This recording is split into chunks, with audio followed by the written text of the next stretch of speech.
You don't need trend spotters to tell you, because it's not hard to see, that our world's cities have mainly one way to grow, and that's vertically.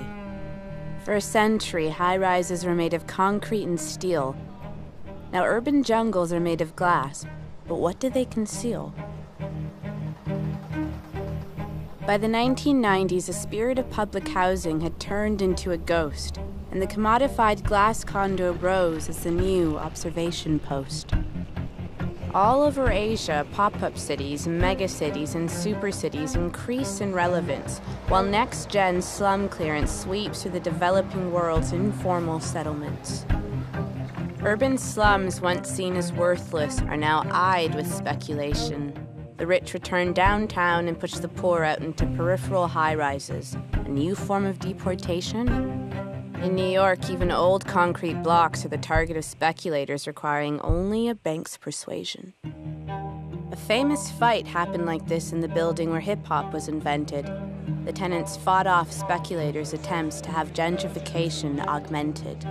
We're getting all the signs, as the middle class declines, that most of the new vertical urban future aligns. Only for the very rich or the very poor, the city ceases to be accessible to all for sure. The new luxury high-rise places are getting smarter, greener, taller, while the new low-rent trend downtown is to make the units smaller and smaller and smaller. Some critics say these micro-apartments of less than 300 square feet are another way of confining the young, the lonely, the cash-poor into prison cell-like retreat. Remember the tenements? This rampant privatized vertical development in the future, when it comes, such buildings made of glass, a material that hardly lasts, might well too turn into slums.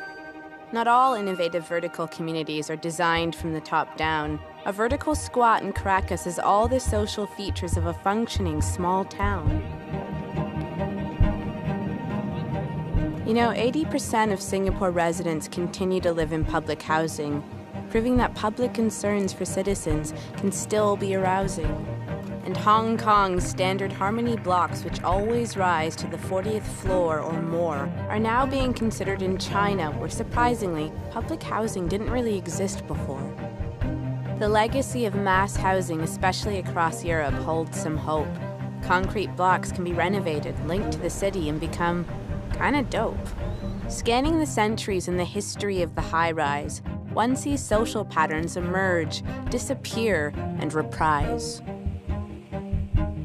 Vertical living can be modest, affordable, and humane in the right conditions.